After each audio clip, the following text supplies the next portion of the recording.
അങ്ങനെ നമ്മൾ എന്നുള്ളത് കൽപ്പറ്റയുള്ള 1980s ഹോട്ടലിലാട്ടോ. അതും നമ്മൾ അബു സലീമിൻ്റെ ഹോട്ടലാണ്. അങ്ങനെ ഭയങ്കര ഹൈപ്പുള്ളൊരു ഹോട്ടലായിരുന്നു. അങ്ങനെ അത് കണ്ടിട്ടാണ് നമ്മൾ വയനാട്ടിലൊരു ട്രിപ്പ് പോയപ്പോൾ അവിടെ ഫുഡ് കഴിക്കാൻ വേണ്ടി കയറിയത്. എല്ലാ നടന്മാരുടെ ഫോട്ടോസും അവിടെ തൂക്കിയിട്ട് അവിടെ നിന്ന് കഴിച്ചിട്ടില്ല. അങ്ങനെ നമ്മൾ മെനു എടുത്ത് നമ്മൾ ആദ്യം തന്നെ ഒരു ചായയും കോഫിയാണ് നമ്മൾ ഓർഡർ ചെയ്തത്. അപ്പോൾ ആദ്യം നമുക്ക് പ്ലേറ്റ് വെച്ച് തന്നു, പിന്നെ ചായയും കോഫി എത്തി. അങ്ങനെ പിന്നെ നമ്മൾ ഓർഡർ ചെയ്ത ഐറ്റംസ് എത്തിയിട്ടോ.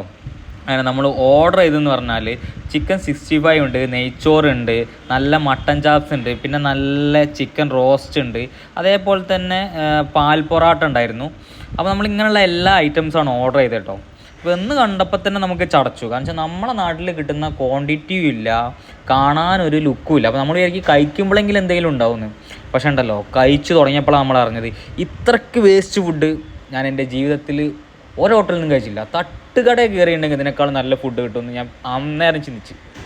അത്രയ്ക്ക് വേസ്റ്റ് ഫുഡ് വെച്ചാൽ അത്രയ്ക്ക് വേസ്റ്റ് ഫുഡ്, വായ വെക്കാൻ കൊള്ളില്ല.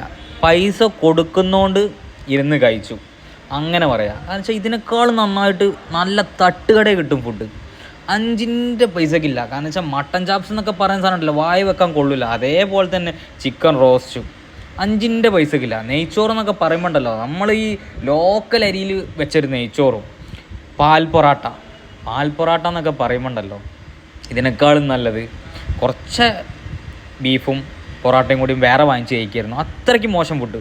നമ്മൾ കഴിച്ച അതേപോലെ തന്നെ ഇറങ്ങിപ്പോന്നാലോ എന്ന് ചിന്തിച്ചൊരു സിറ്റുവേഷൻ ആയിരുന്നു. അത്രയ്ക്ക് മോശം ഫുഡ്.